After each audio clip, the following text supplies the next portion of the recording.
Dr. Jeff Derevensky is a psychiatry and psychology professor at McGill University. He has produced numerous studies for the Florida Council on Compulsive Gambling. And many of the local bookmakers, which is amazing to me, if you go on their websites, it looks identical to any regulated form of gambling by the Seminole casinos or DraftKings or FanDuel. All those, they look identical. Illegal sportsbooks are pyramid-like operations. At the lowest level are the agents. This is who you place bets with and pay or receive money from. Above him is the backer. This person pays bettors their winnings and incurs the most financial risk. The profits from bets are split between the entities, with the backer earning the highest percentage.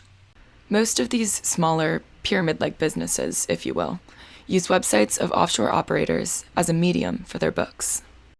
These websites are not accessible to the public, so you must contact an agent, commonly referred to as a bookie, and have him or her set up an account for you. While legal sportsbooks require you to verify your age and location before betting, on illegal sportsbooks, there's no verification necessary, meaning people of all ages and in all locations can bet. I know kids back in my hometown who are in high school and they got their accounts all linked up. I'd say I was first introduced into sports betting early in high school, just through friends and kind of just as a trendy thing. The process was just kind of know your friend through a friend. It's hey, I have an older brother that I know somebody in college. I'm cool, let me try it out. I started as a bookie in senior year of high school, and then I eventually started working my way up so I would get more percentage. I started making 10%, and then I kind of worked my way up to getting more and more percent until I eventually split off from the guy that was above me in the big pyramid scheme, and joined with one of my friends to start our own book.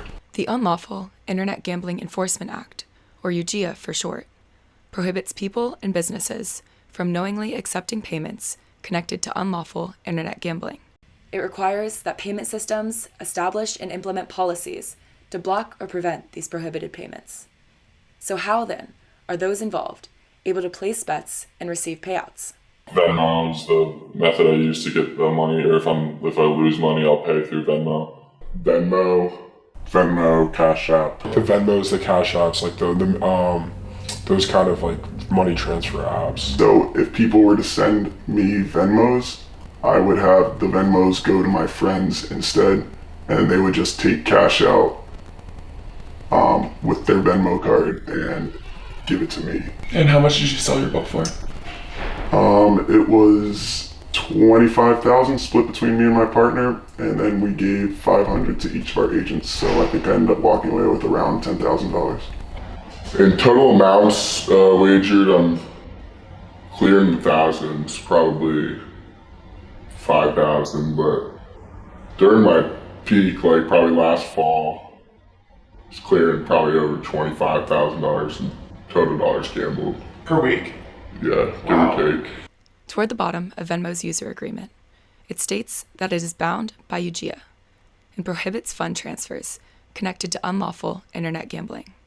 They review account and transaction activities at various times.